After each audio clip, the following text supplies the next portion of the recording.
Following dinner was also quite okay. We'll start the second day of this conference, and the first session are miscellaneous talks, but they are very important in our practice. As time is progressing and we are now into medico legal era, the video recording of all the cases that we do is of utmost importance. Now let us understand video recording in institution is not that great of a deal, but in private practice it may be some useful tips. May I call upon stage Dr. Milap Shah to present his topic. Moderator अभी हाँ. So I would like to welcome Jaideep Date sir and Bhandarkar sir to the session.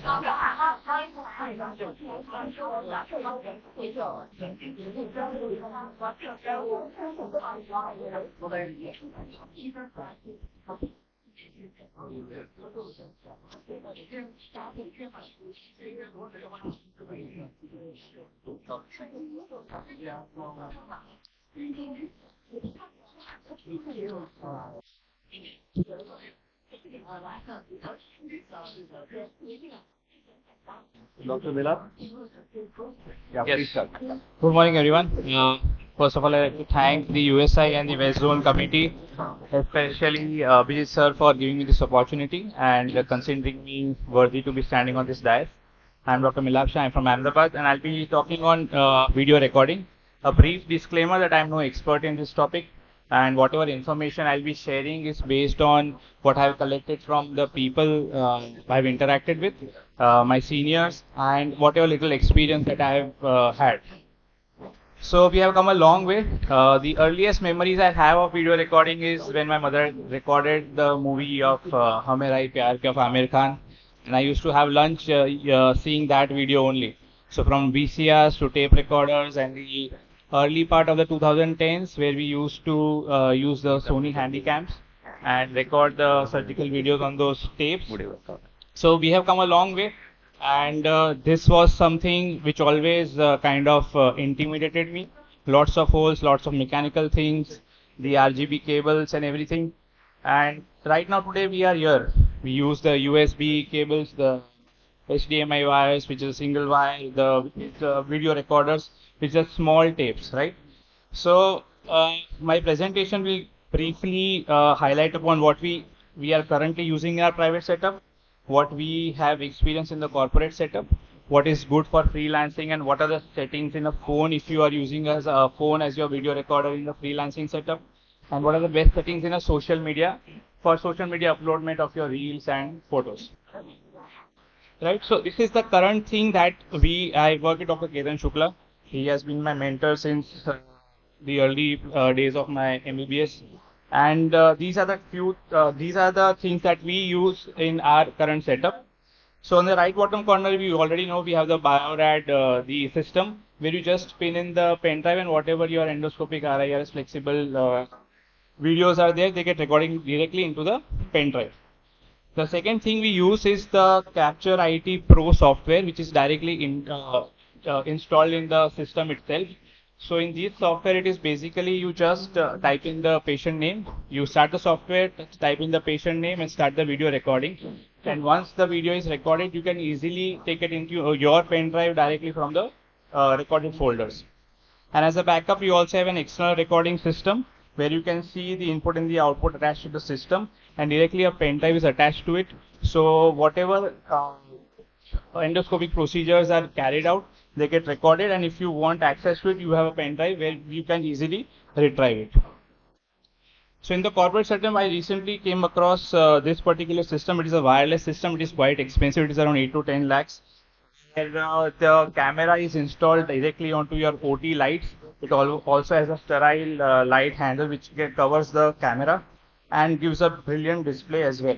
So this is quite expensive for a private setup, but in a corporate setup it can be very useful for conducting and recording procedures which are rare, and more useful for open surgeries.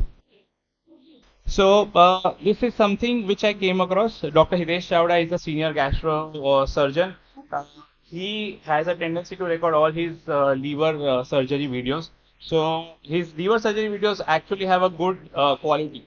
So 2 days back, I met him in the corridor and asked him, sir, what are your phone settings with which you record the surgeries, he said that the recording is usually done in these settings which I have highlighted here. The smart HDR is important here. It is the high dynamic range. What the high dynamic range actively does is that it captures the photos or the videos in different exposures and then composes it together and then gives the results. So that is important. Second part is that it should be 4K at 60 frames per second, so the fluidity of the video is very good. And the PAL format, so the PAL format is basically alternating lines, the phase alternating lines. So the flickering of the video and the photos decreases when you activate this. For freelancing people, one of the important or useful things might be the head mount cameras. The cheaper version is the USB M12 screw lens mount camera, which is around 5 to 6,000. It is available on Amazon. And the expensive would be a Hero 7 Black GoPro, which is around 19 to 20,000. The advantage and the disadvantage I'll be discussing further. So the GoPro is basically designed for action capture and useful for procedure where there's a lot of movement. They offer stabilization and ensure the capture remains smooth. The advantages being the stability, the wide angle lens and the hands-free operation. But we need to consider the battery life and sterilization as well. And one more thing is that you cannot add any more additional lenses on the GoPro, I think. So that is one of the major disadvantages. The exoscopes are designed specifically for surgeries, providing a magnified and illuminated view of the operation site. They have the advantages of high quality imaging, zoom capabilities and flexibility. And the considerations would be the setup. Proper setup is essential to ensure the exoscope's position doesn't hinder the surgical team and the sterilization as well. For social media, I contacted our social media manager. So she said that she does not use any particular settings. So if you have a good phone like an iPhone 13 or 14, the preset features work well. But you should take photos or videos in the vertical format because the reels are actually in the vertical format and the preferred ratio is 9:16. Coming to the technical aspects, there are four key aspects. Number one is preparation is the key. So meticulous preparation is essential because especially in the third person filming scenarios, it is important to maintain a centered frame on the surgical procedure and maintain sharp focus throughout the operation. Second is designate a camera operator, usually in institutes or the early part of the residency. It is the first year resident who does this thing. So assign a dedicated camera operator, and this role is best suited for an operating assistant who understands the surgical process and can intervene without disruption. Uh, Obviously, for technical specifications, you should choose full HD or 4K resolutions. And the front camera in surgical procedures offers an unmatched up-close view of the procedure and often from the surgeon's perspective. So this was a basic surgical video checklist. Uh, so pre-operatively, these are the following things: the intraoperative and the post-operative things that we should take care while you are planning to take a surgical video of a particular procedure. The proposed guidelines were that creation of a video and audio recording should have a clearly stated purpose. This may include, it may be educational, research, quality improvement, patient request or others. Any patient undergoing a procedure that may include recording should be made aware and properly consented, and the consent should be able to be withdrawn at any stage. The data should be encrypted and ideally anonymized. Patients, faculty and staff should be notified that a recording will take place during the procedure, and all the recordings should be protected with the same security and scrutiny that the hospital and the physicians use for the patient's medical records. Coming to the end, once the video is recorded, coming to the video editing, I think iMovie and Adobe are the simplest and the easiest way to do that. When you want to add a text, Canva can be used. And usually if you are working in an institute or a corporate setup, they usually have auditorium rooms where you can do the sound recording as well and use music which is copyright free. And one thing to add was that if you take a video, earlier we used to take videos of the entire surgical procedures. If the procedure is of 2 hours, we used to record for 2 hours and the editing becomes very difficult. So if pre-operatively only if you decide that these are the key steps, then the recording should be done of only those particular steps. So that your recording becomes of around 15 to 20 minutes and then you can concise it easily to around 5 minutes. Concising a 2-hour video to a 5-minute video becomes much more difficult than 15 to a 5-minute video. Thank you.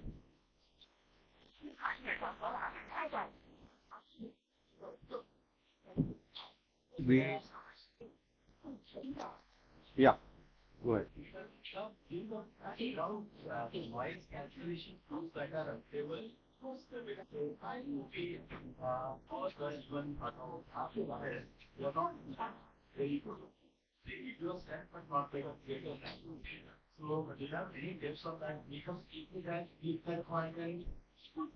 So recently, sir, now even AI-based tools have come up.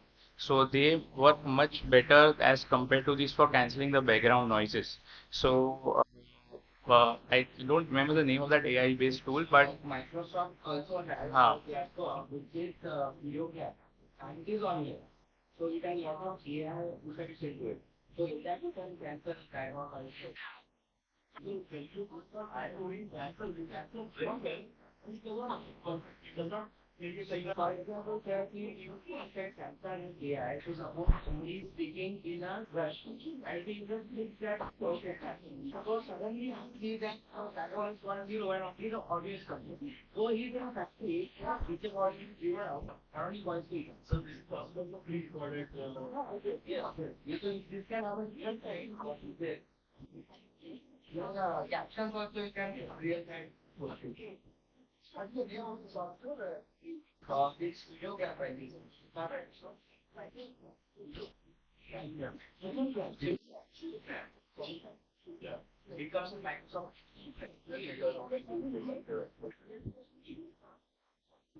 to maintain data privacy.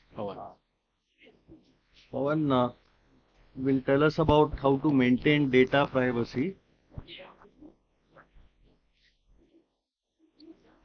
In 2023, there was a data breach at AIMS Delhi Hospital. And similarly, there are many incidences at southern hospitals also. Indian healthcare sector is the most targeted by the cyber attacks compared to other industries. So what happened? Over 3 crores of patient records were compromised, services affected for the weeks, financial setback and damage to the reputation and brand value. So this highlights importance of data security. So how to maintain data privacy? I am Dr. Pawan from Anand. So with the increased use of smartphones or other smart devices, we are moving slowly from the paper-based systems to the electronic health records. Electronic health records enhance the patient care, develop patient cooperation, enhance disease diagnosis, improve practice efficiency, and make patient health information accessible all the time. But unfortunately, every blessing has a curse. So smartphones and other smart devices has become the key source of data breaches. Software vulnerabilities, security failures, and human errors lead to the loss, theft, and disclosure of the sensitive healthcare data. From 2005 to 2019, total number of individuals affected by healthcare data breaches were 249 million across the world, 249, approximately 24 crores. So out of these, 157 million individuals were affected in the last 5 years alone. So this highlights the healthcare industry has faced the highest number of data breaches among all the industries. Data privacy and confidentiality has become serious concern for both the individuals, patients and organizations. So this is the definition of data breach from the US Health Department. So why it's important for us? Right to privacy, patient trust, legal liability, professional accountability and rising cyber threats. In India, there are three laws govern this data privacy. Digital Personal Data Protection Act 2023, IT Act 2000 and Clinical Establishment Act 2010. The sensitive health data are personal identifiers, name, age and contacts, medical history, diagnostic labs, prescriptions, insurance and payment data, audio-visual consultation records. The risks are unauthorized access to the electronic health records, ransomware, malware attacks, improper disposal of paper records, inside threats. So data theft is external and can be internal. External attacks or internal someone is leaking data. Insecure use of email or WhatsApp patient data. So best practices which we can adapt: data encryption, access control, two-factor authentication, audit logs and monitoring, data minimalization, de-identification, consent management systems. There are few technical safeguards which our institute can adapt: secure HIMS with the regular updates, firewalls, antivirus and endpoint protection, encrypted backups and disaster recovery, and regular vulnerability assessments. Simultaneously, educating our hospital workforce is also important. Regular privacy training programs, confidentiality agreements, visual aids and mock drills, and clear incident reporting procedures. Create a comprehensive data privacy policy, appoint data protection officer, data processing agreements with the vendors, and internal audits for the compliance. So what are the barriers? These are the methods, but what are the barriers? Actually, if you see legacy IT systems, there are outdated IT systems are running at multiple hospitals. There is a high cost. Cost burden is very huge. Limited awareness in the smaller hospitals and digital illiteracy or resistance of staff towards this shifting to the maintaining to the data privacy. In future, blockchain adoption, privacy designed by IT systems, strengthening the telemedicine data norms, and partnering with the cyber security firms. So action for the hospital leaders: make a data privacy as a leadership priority, allocate budget for the cyber security, and empower the patient to control over the data. So to summarize, the action plan can be: appoint a data protection officer for the governance, for technicals, encryption or device segregation, regular training of the staff, logging, breach protocol, backup plans for the incident response, consent processes, easy access and correction for patient rights, and through the third party management. Thank you. Pawan, one question. Hello. Hello. So many of the private practitioners use these EMR softwares which are available free. They offer free. Some uh, companies do offer them free software or even paid softwares. So, do they have any data protection, or that data can be just leaked to a pharma company or whoever pays for There it? will be some basic data protection, sir, but like nothing comes cheap prices like that, sir. So, can is there nobody signs a contract with these people? You just subscribe to it. You don't know what's written in it, and you don't know whether those people are selling that data to a pharma company who's subscribing what and what kind of practices. So we don't know that. So that is the income factor they offer in software. But they will get all the data, they will call them. It's not for it. So going with the other medical professional software is not that. Think we'll go ahead with the next talk. Thank you, Pawan. If sudden deaths or major complications in hospital, how to cope up? Dr. Ajit Sawant.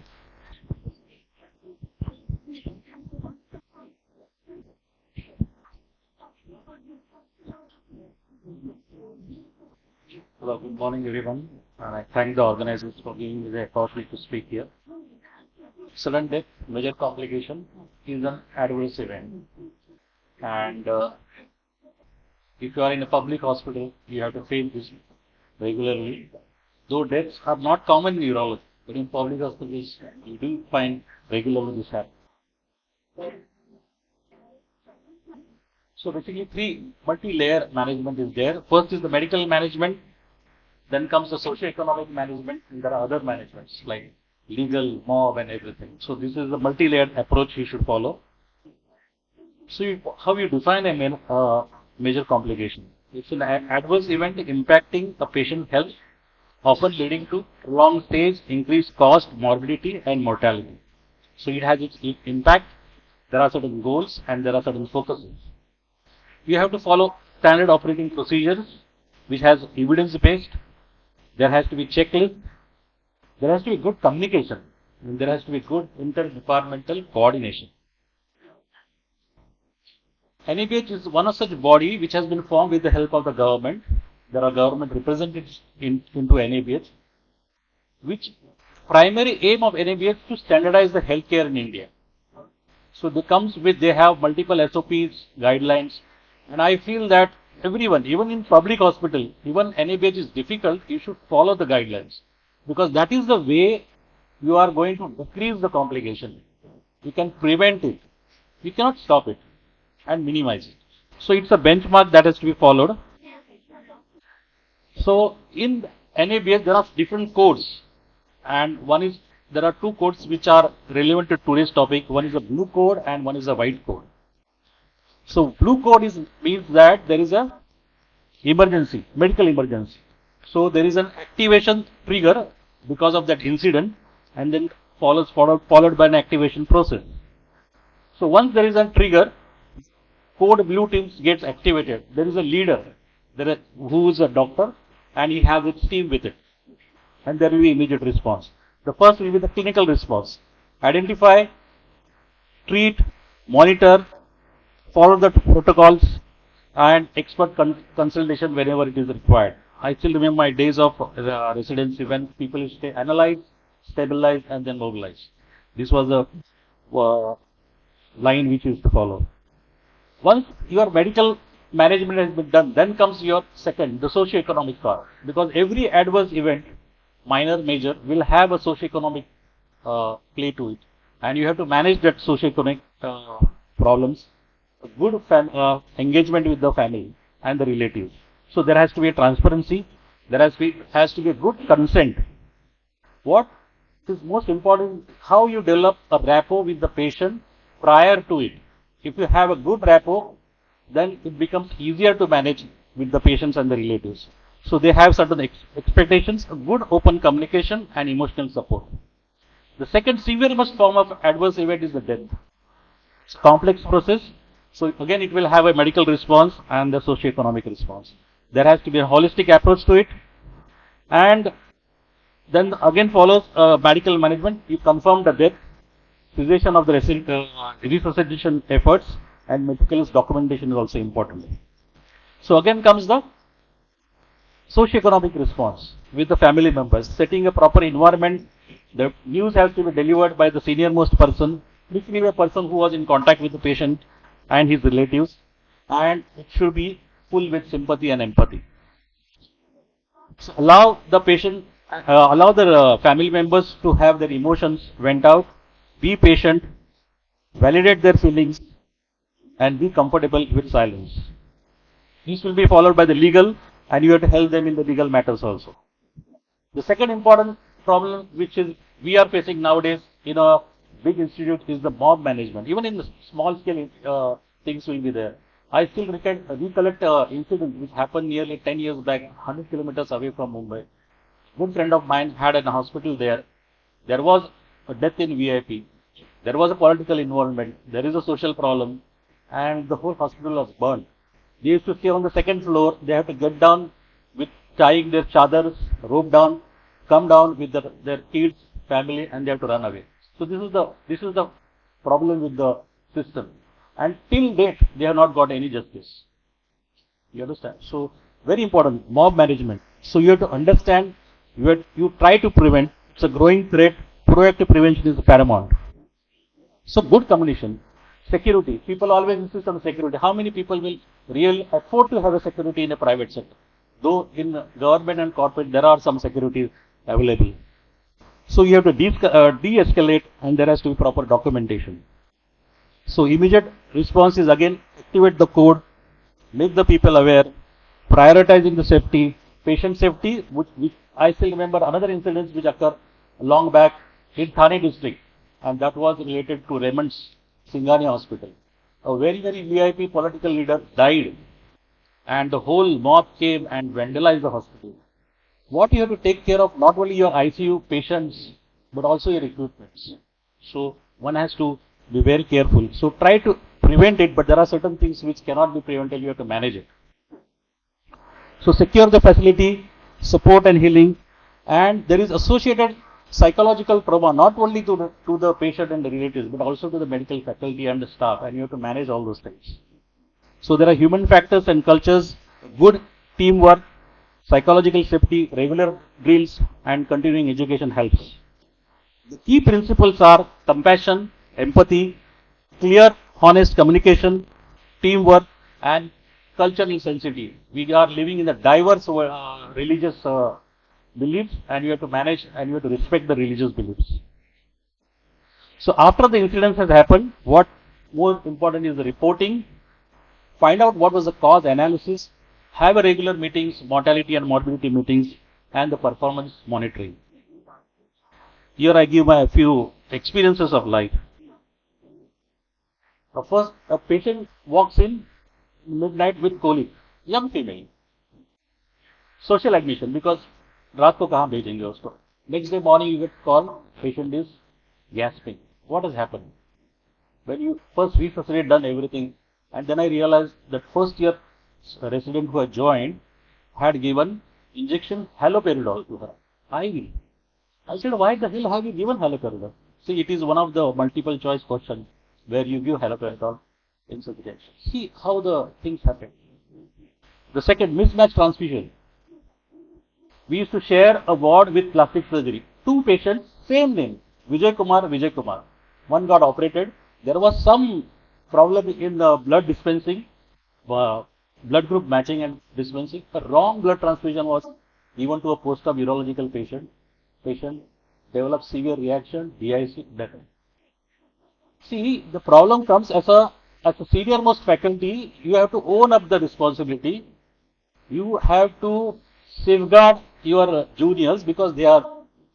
It is a mistake which has been performed by unknown. It is not criminal intent. So you have to find out what is the intent of that mistake. You have to protect them and you have to manage the patient. So if you have a good contact, pre-operative counseling, good management of the patients and the relatives, most of the times in Indian, I have navigated through all these incidents. Second is, a difficult complication comes to a public hospital, like this patient. This was a laparoscopically induced bilateral ureteric stricture disease while doing his hysterectomy. See, I always instruct my residents that please don't first criticize the outside surgeon. This is wrong. We are staying in the glass houses. We cannot keep on criticizing the people. Someday we will be the opposite side. So first, tell the patient that this is a complication which can happen in anybody's hand and try to manage to the best of your capacity. Problem which came here in this patient was the referring doctor never came to consult or see what happened to the patient later on. That was the problem why the patient got agitated, later filed a legal battle which went out till 10 years and the doctor lost that case in the consumer court. What was the patient expectation was at least that referring doctor should have come, have shown some sympathy and empathy towards that patient. Complications are proved to happen. So this is very important. Whenever there is a complication, go extra mile. Go extra mile, whether it happens at your hands or somebody else's hand. And see to it that the patient comes out of the complication. This is last year's case. This was a case of a large prostatic sarcoma. Patient had come from Bangladesh, was referred to Calcutta to a premier urological institute, oncology institute in Mumbai. He had same time he had severe heart disease problem. So we referred to our public hospital to first manage that heart disease where we did an angioplasty and then there was a surgery. So very good counseling. Counseling in the sense that we have to counsel not only the patient, the relatives. His language was different. He was Bangladeshi speaking, not very well versed in English and Hindi. We have to inform the police. We have to inform the embassy. We inform the administration that we are operating such and such case which has a very high morbidity and mortality. Patient post-op developed a complication and died. Just because there was an excellent counseling by behalf on my team, we could manage it very peacefully. Though the patient was not from India, was not understanding what we were, we had got some personality to interpret whatever is there and written in proper. So if proper human approach, proper communications are there, we can manage most of the things in medical adverse events. So the conclusion is proactive prevention, rapid response, continuous learning, patient oriented care. And this is, you follow a role model. I have a role model. He is one of the topmost urologists of Mumbai. I think all senior people know him. Everything is not given in the books. You see how your role model behaves, how sympathetic. He was considered God not by his patients also, but also by the doctor faculty. So you have to follow such role models, and everything is not taught in your classrooms. Thank you. Thank you, Ajit. Can we have the next speaker who is going to tell us about hospital security in a private setup? Dr. Kirtan Shukla.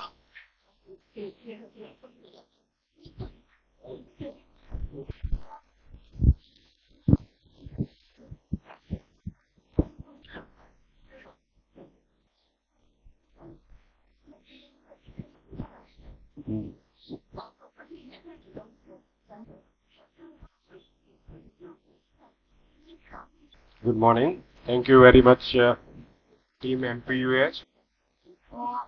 I must congratulate the whole team because this is a very innovative conference. Not only the newcomer, they learn lot of things by this conference, but well-established urologists like all of us have also learned so much from this conference. So, security in private hospital, why it matters more than what we think. Why security is needed in private hospital is that hospitals they have become more than just the healing zones. Hospitals are now investment heavy and reputation sensitive environments. Because patients trust us more than their just treatment, they give lot of information. And because patients are not the only one who require security or the protection from the dangers and attacks, but we all doctors and our staff and the hospital infrastructure, everything we need protection. And not only protection, we need to be very specific about the prevention also. Do we need this type of security? No. The goal is to have a smart security, not the paranoia. Too little security is very risky and too much is disruptive. Get the balance right. Your area of practice, your type of specialty, your neighborhood, what type of patient you are serving. Whether you are having emergency rooms, ICU facilities or not, that determines what level of security you need. Through this journey, we will just try to determine what should be the optimal security for our private nursing homes. And not all hospitals need bouncers. Some just need better system and smarter habits. The first thing is to control the flow, to control the access within the hospital, control the visitors. We have to control who can go where. Doctors may be able to, they can go anywhere except pharmacy. They should be restricted in pharmacy also, because lot of doctors, they steal from the pharmacy also, like anesthetics, they steal some of the drugs they become addicted to. Staff should be restricted to specific zone. So, better to have these biometrics and the keen access to the zones. Patient can go to the OPD and the assigned rooms, and the rest of the places, they should be escorted. Visitors should be limited, there should be limited time, and particularly in the wee hour, there should be strict entry and exit locks, which is very simple to maintain. What about the surveillance system? They are eye that never blinks. They are must. And CCTV is no longer optional. So better and smarter CCTV maybe, but better to opt for the smarter CCTV is integrated alert system. Coverage of key area is very important, like OPD, ICU, pharmacy, nursing stations, operation theatre entry exit points, and better to have this mobile access for the admin. Particularly if you see, I can have 20 different cameras, I can see even if I'm traveling, I'm here, I can see. So the mobile access is very important, and store the footage at least for 15 to 30 days. This helps in resolving the dispute, medical legal cases very quickly. And sometimes it is things like one of our patients' son, 15 years old son, he stole the mobile phone of the neighboring patient. And with the help of CCTV, we could, within no time, we could identify that this boy has stolen this thing, and we could retrieve that mobile phone. Otherwise, the whole blame would have been on the hospital and the hospital staff. So, health prevention and equipment protection is very important. We have to identify high-risk theft zones, operation theaters, particularly mobile phones, pathology labs, cashier's locker, staff locker, pharmacy. They are the zones which we have to take care, and we must have the CCTV at these zones.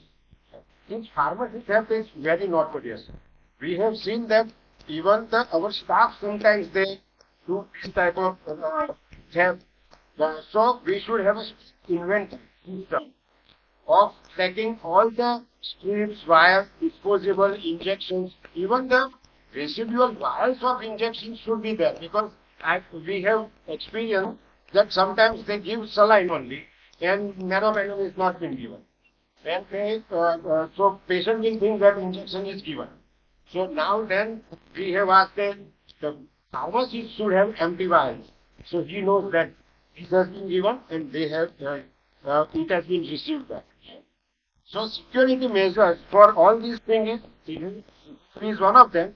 Proper RF tagging and the tagging of all the equipment.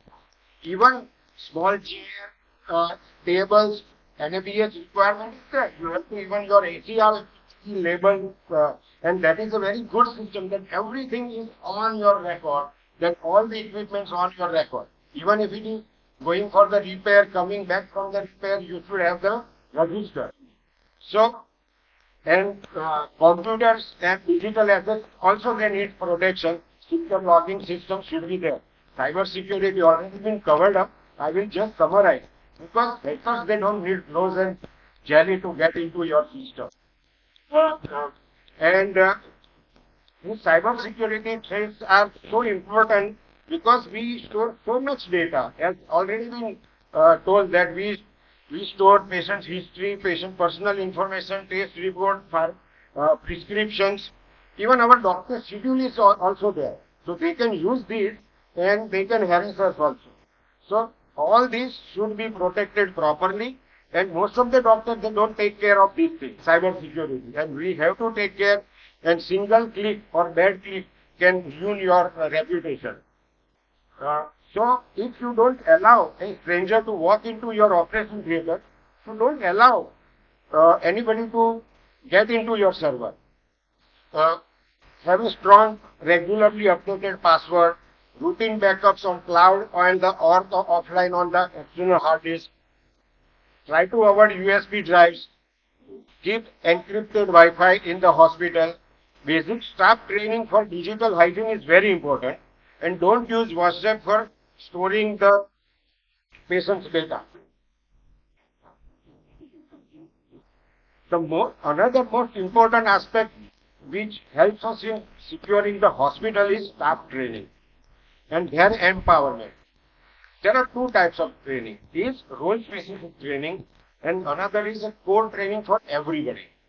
The role-specific training, like you have to train your security person, guard, how to identify a suspicious visitor or unaccounted visitor who should not enter to your hospital. In V hour, he has to do a entry-exit log, particularly after 10 o'clock in the night. So nursing staff should able to identify aggressive patients, basic self-defense, and communication. Nursing staff sometimes, oh, this has happened. And just expression in the front of the patients or the relative will create problems for you. So those type of trainings needs to be taught to the nursing staff. Receptionists and the front desk also. Sometimes we have encountered that thieves, they come and sit in your OPDs and they just go out with the new shoes of somebody or they will take something from your OPD. And the patient is going out or relative is going out, oh, my shoes is not there. So those type of entry, they have to identify this is patient's relative. So they have to be very cautious in that manner. And housekeeping staff should also be taught about spotting the unidentified items. And core training for all is everybody should be very cautious about suspicious behavior or a visitor, handling the aggressive behavior and how to see that it is not escalated. And code blue and code red, they should train in that also. So security training is not a one-time thing; it is a culture, and which we should emphasize, and we should train our all the staff in it. And don't forget, doctor's role is also there in the security. As an owner of the hospital, we should know the law. What is the basic patient's right? What are our rights? you should know your staff strength and weaknesses also. So sometimes somebody is complaining, you will know that staff, definitely this staff is at the fault. So at that time you take care of that thing, it will solve the problem instantly. So you have to be part of the drills and the protocols. So make sure that everybody thinks that maybe Chokidar, not that your Chokidar is the Chokidar in the hospital. Everybody is Chokidar. So, and there is a human aspect of the hospital security where the staff is very important. Security from the staff, security for the staff, and security by the staff. Your staff is your first center. Use them. Staff often notices problems before they escalate and they report them. Encourage them to report their things. Angry visitor, angry relative, patient is not satisfied with something, some gaps in your protocols, and give recognition to this staff. Staff also they face as people they ransack the hospital, they beat the staff. So and there are soft verbal abuse to the staff is also there. So you have to take care of that also. Our female staff is in the late night duty. You have to safeguard them. And there are pressures during emergency. So if your staff pushes the panic button, attend it. So if the staff, safe staff means stable system. And not all the problems are from the visitors. They can be from the staff, which we already told that. They can do petty thefts, they can do mishandling and negligence, they can leak internal information. So build a system, not the suspicious, and if you take care of your staff, staff performs better when they feel respected and heard. A hospital where the staff feels belonging, it becomes harder for them to steal. And what about the doctors? Already it has been described in previous lecture that doctors are under threat and nobody listens and no concrete steps has been taken for that. Why we are under threat? Because of angry and grieving relatives, mob violence. Dr. Ketan? Yeah. Yes, please. Yeah. There are night duty risks, intoxicated patients, what happened in Calcutta, and there is a unreasonable expectations. Our patients, they want results instant every time. They want reports instant, they want results also instant. And there is, most of the time, there is a lack of immediate security support. So how many lives we will lose before we save them? So because we stand between the life and the loss, and because we are there to, because they want to blame somebody, and we are always there. So we should have the we don't have the we don't wear the armors, we wear the white coats. So what we can have?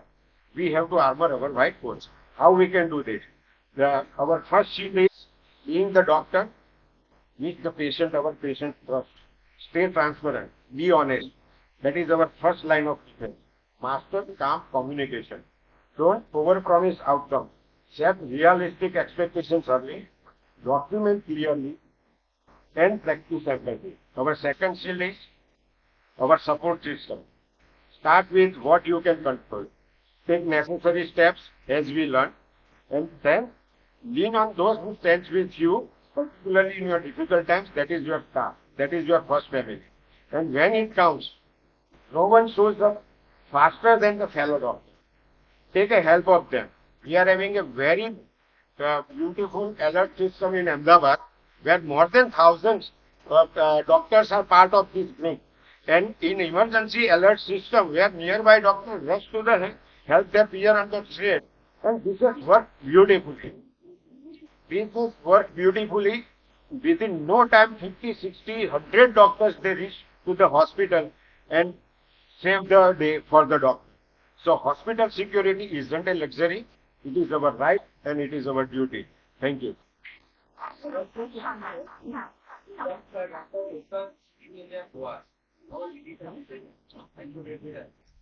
Ethical, it is not ethical. It should not be in the OR. At the entry and exit points, you can you can keep it in the OR, particularly then there has to be a system that when we are operating female patients, private parts, there has to be curtain. And second thing, because most of these CCTV, they are connected to the cloud system also, so it becomes sometimes problematic. It can become problematic. But in OR, sometimes it saves your day.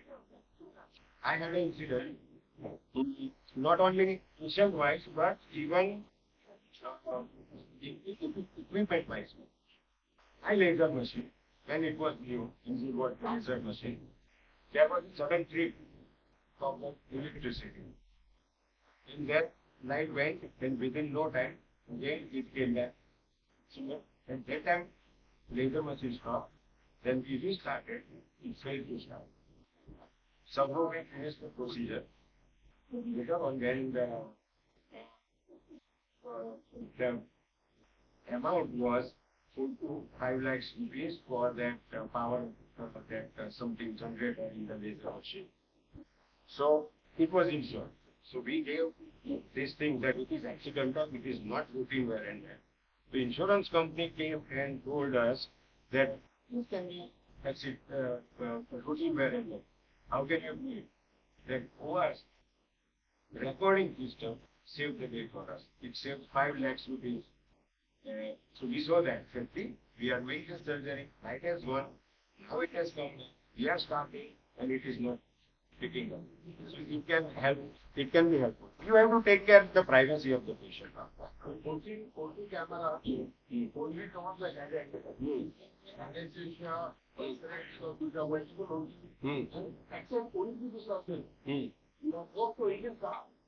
Yeah. Thank you, Dr. Shukla. Now let's hear from Dr. Ajay, because we are now shifting from paper to paperless practice. We are digitizing all our X-rays, videos, how to go about doing it efficiently. Good morning, everyone. It's always a pleasure to come back to a place where you started your urological career, and I'm one of them. And today I'm going to speak on digitalization of our practice.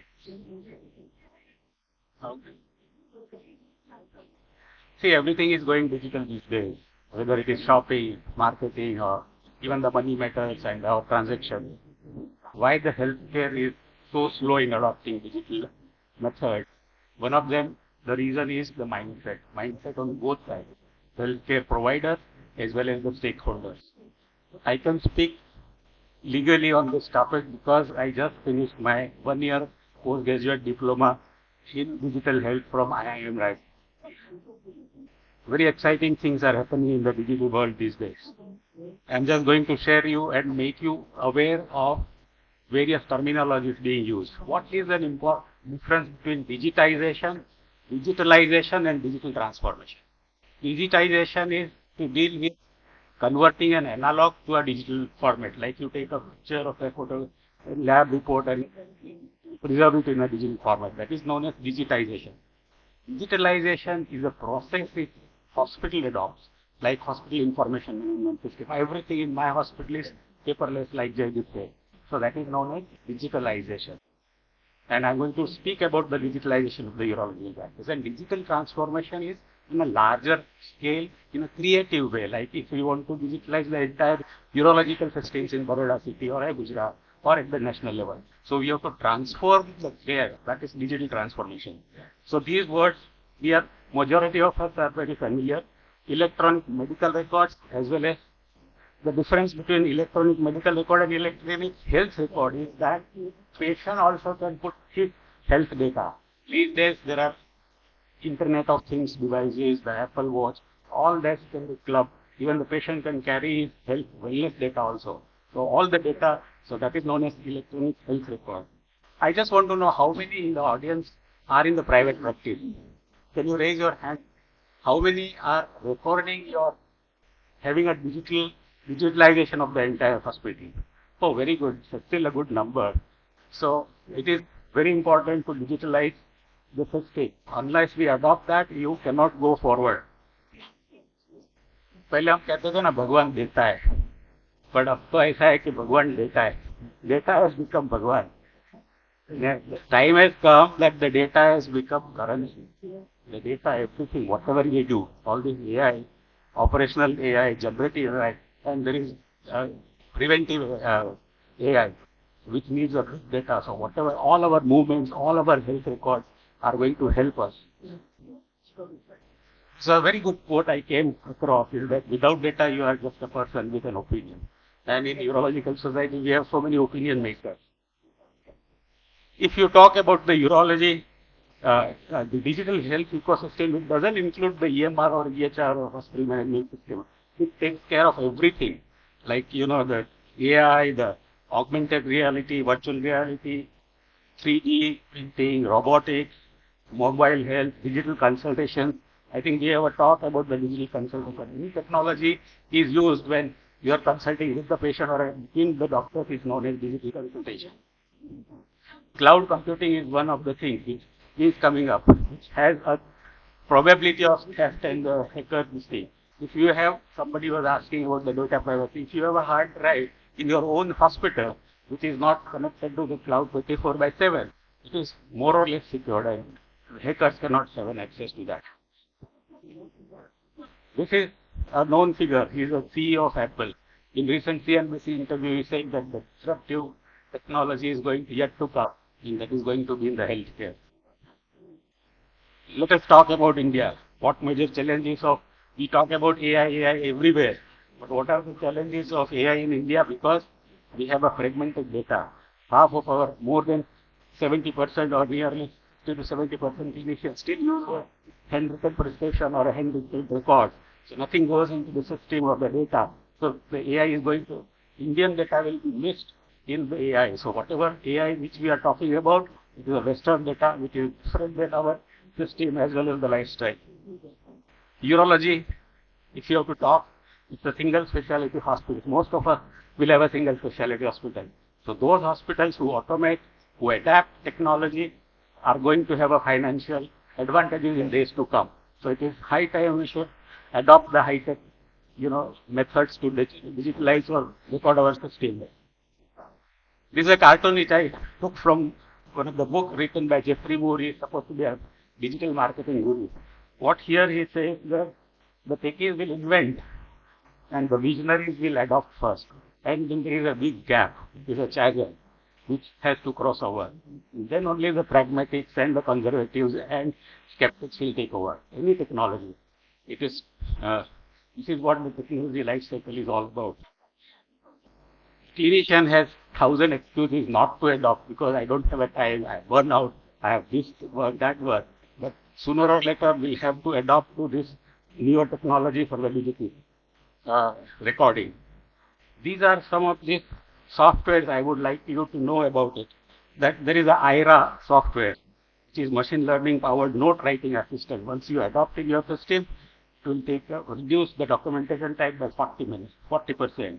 HERA will directly convert all your laboratory reports into a digital format. There is a Netra app which converts it has a computerized vision, so the entire ICU. So even any ICU in any nursing home can be connected in the cloud to there is a company in the Bangalore which manages from the remote places all ICUs and they reduce the mortality by 30 to 40%. There is a Swara app which will convert your voice message. So you don't have to write or type. Everything will be converted into the digital record. If you listen to this man.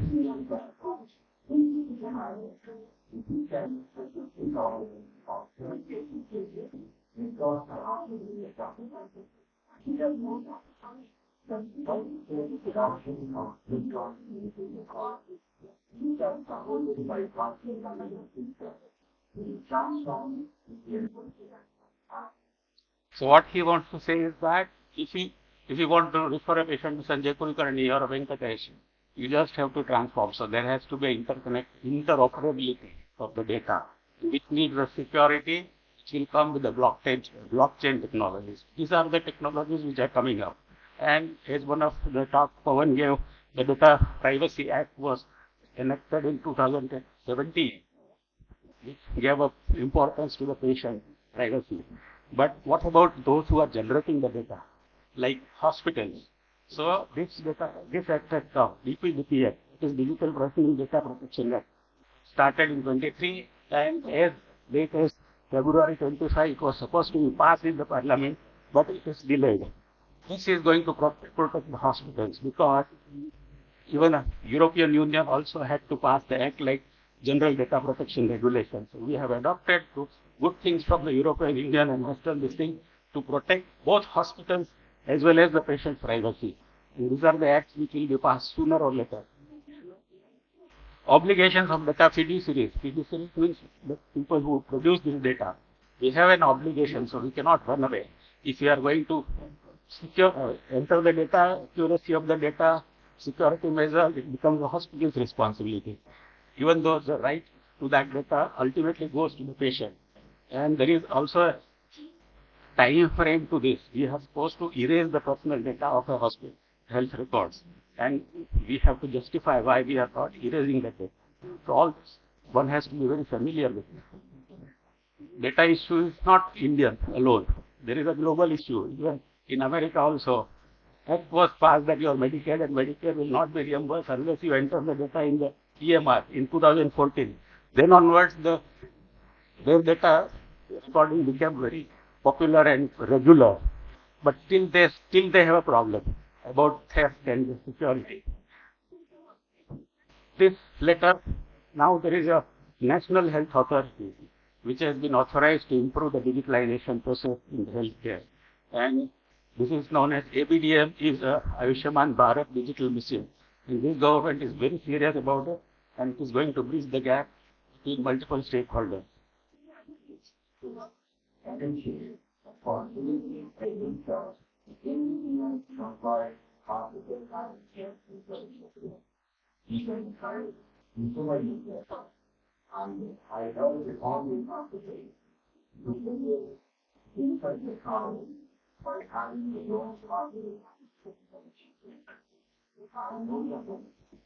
So, if you want to adopt hospital management system, I have adopted NABH compliant, but now we have to see that it is modified to do ABDM compliant. So, it is interconnected and it is safe. So, future of healthcare in India is going to change in 5 years before we all realize. So, like in the cartoon, we have to be, in time. Urologists are supposed to be high-tech, technology-savvy people. So, we must record all the data of the patients. We must take that high-tech forward in recording and preserving them. Thank you.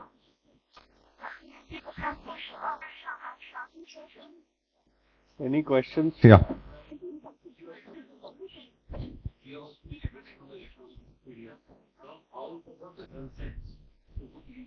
Is it correct to have consent to take a patient's consent for the surgery? They have everything is there and you have a digital signature. Is it okay to do that, or you have to have a paper? Right now, I am doing certain things in a dual format. One is digital consent also, as well as print out paper. So only 2 or 3 things which I need to put it in the paper and document in the paper. Otherwise, rest everything is digital.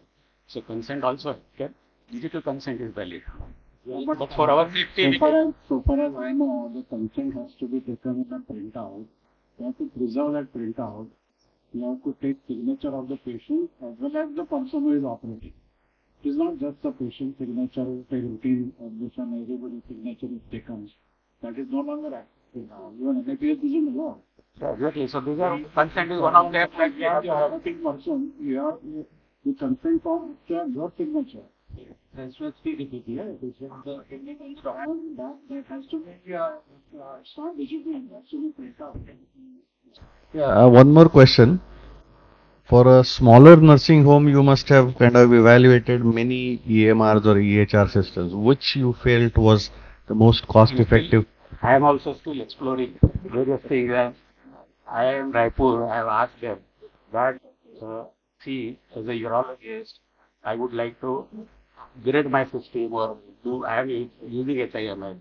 So, ABDM compliant if we have, I think I have a vision that those who are sitting here, those who are in the Gujarat or those who are in the West Zone, we should try to adopt one same HIMS system which can record so that our data becomes very vital and our problem of epidemiology, everything can be solved at one go. So there are ways and means, and we can explore various possibilities. See, the problem is that it is very expensive. All this IRA, Swara, Netra, I called up that guy, and it is per month one software is for 4 to 5,000 rupees of cost will come. So everything becomes very expensive for a private nursing home. But when we are like yesterday we were discussing, if we are doing a bulk deal or the entire society is trying to negotiate, all these things have the cost will come down.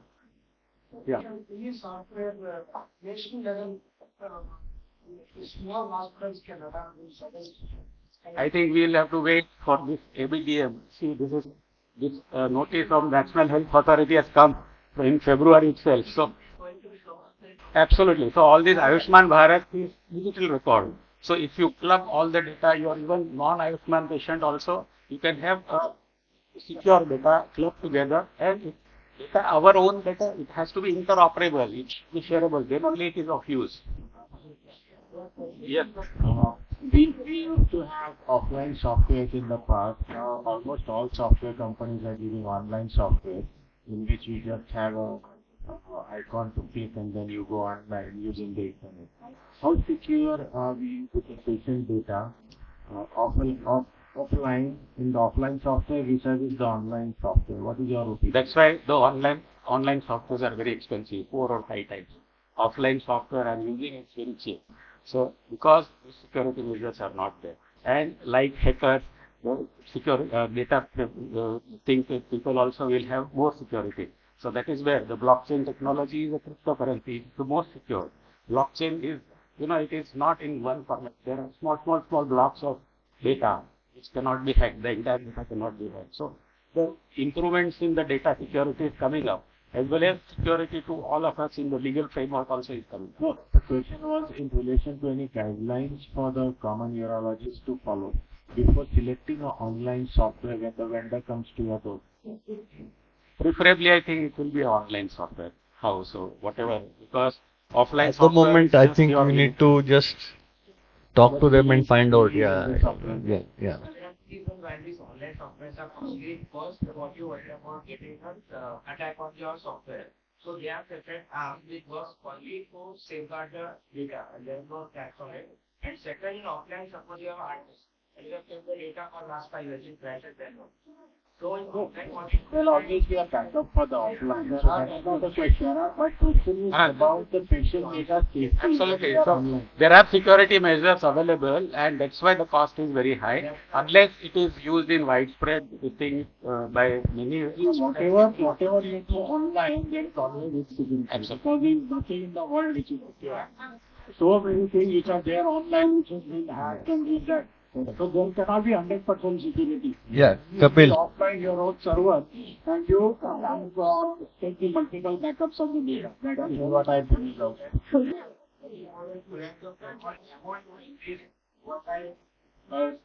These people, because something going wrong, then you will not be blamed. See, the government has formed an authority. The government has formed ABDM, so they will look into all these things. You don't have to worry. When it is ABDM compliant, that means that it has to be secure. If it is at the national level, how does the Western countries manage with the hackers everywhere? So same thing is going to be managed by the government of India also. So we don't have to think too much about it. Last question. Kapil, you had some comment? Yeah.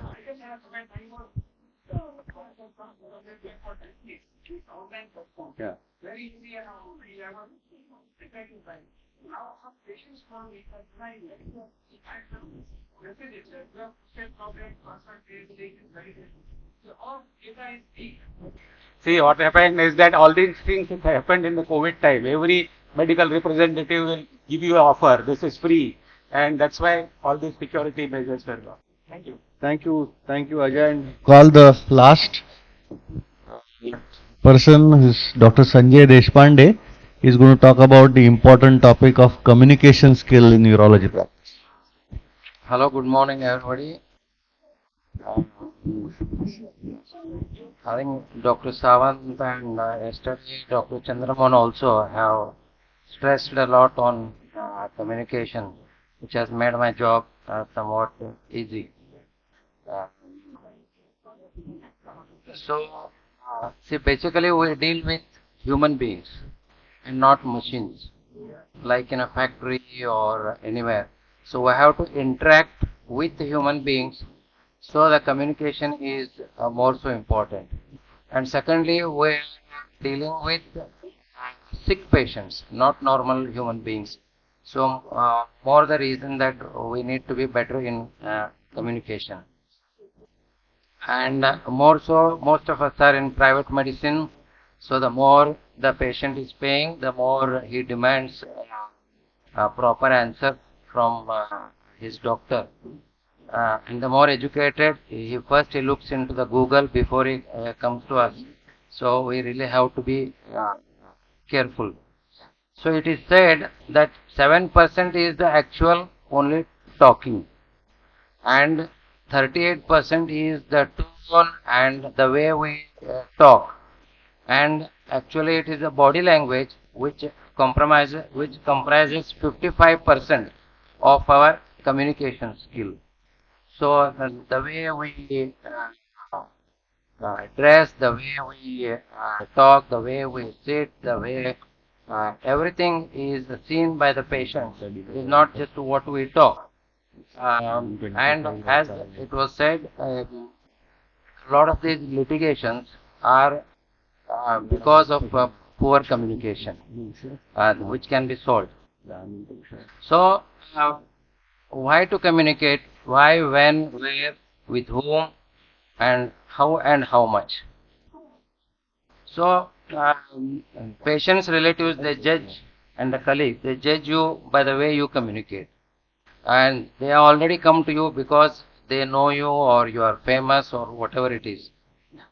We have to get good history to come to a diagnosis. We have to communicate, to give them necessary investigations, to explain, to treatment options, and if surgery, the pros, cons, major complications, and after surgery, we have to talk to them how the surgery went. Their common question is how long he is NBM and what about his pain. So these are the common questions asked by relatives. So, with whom to communicate? First is with the patient, second with the particularly male relatives, because if you communicate with female, they will say, hang on, he will come, they will come, and also those who are going to bear the expenses. So we ask them first, bring the male relative and bring the person who is going to bear the expenses when we explain everything. Then where to communicate? OPD, IPD, ICU in a side room, and OT before and after surgery, again in a side room if possible. And these days video consents are taken and video communications are also recorded. So what to communicate? Especially we as surgeons, for the need for surgery, what will happen if surgery is not done, and the procedure in brief, major complications, morbidity and mortality, percentage wise, it depends on the seriousness of the patient. And also be clear about the finances, approximate expenses, how much advance they have to pay. Expenses may increase in case of unexpected complications. The duration of stay, which the patients ask often, and the relatives, the patients and relatives become serious when once you tell them about the expense and about the morbidity and mortality. Till then, everything is fine. They are admitted, things are going on. But when once you tell them, you deposit some amount or there is a possibility of mortality, then they say, no, hang on, I will call somebody else. You explain to him, explain to her, then these things start. Sometimes you have to wait for a day or so before the relatives arrive. Then, how much to communicate? See, not too much. Otherwise, patients and relatives, they will get confused, they get scared. and not too little also. So I tell them, see, medicine is not a perfect science. It is not like mathematics. In mathematics, 2 plus 2 is 4. It is neither 2.5, neither 3.5, nor 4.5. Our science is not so much perfect. I can only tell percentage wise. And secondly, when it comes to morbidity, mortality, I invariably we tell them say 1 or 2%, depends on the seriousness of the patient. And we tell them, we are not gods, we only treat, but things can happen. If you are willing to accept the morbidity and mortality, then only we will operate. So I have to tell them. And I give them an example where you have come from X, Y, Z, some 100 kilometers. Is it 100% sure that you will reach here? It is not. So it is the same way, we also cannot tell 100%. Whether things will go right or wrong. And uh, the foundation of communication, as was told, you be honest. First, you should know yourself. Learn to listen from the patient and relatives. Judge patient psychology for tolerance of pain. And it expresses your attitude also. Whether you are trying to earn or learn, asli or nakli. Don't hurt patient's ego.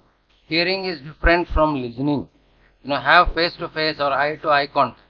No distractions, doing something else while talking or listening. Every situation is different. Show concern to patient's problems. So be polite, listen, understand, and react. Reaction can be just to be silent also, not to react at all is also a reaction. Communicate with photographs if possible to explain to the patient. Record and review your own communication. Then other types of communication with your professional colleagues. Digital communication like website, WhatsApp, YouTube, Facebook, Instagram. And say thank you, please, sorry. Keep saying these 3 words more and more often. I think British has ruled the whole world with these 3 magic words. When you tell something to the nurse, can you do this? You know what she says? Where is the magic word, doctor? You have to say please. She will say, I am not your servant. So this is how they answer. So these are words you have to keep using. No matter how good you are a surgeon, patient sees and understands only after you communicate with him or her relatives. So medicine is not just a science, it is an art also. A patient needs reassurance, sympathy and empathy. And we have to learn from others and our colleagues these skills. Thank you.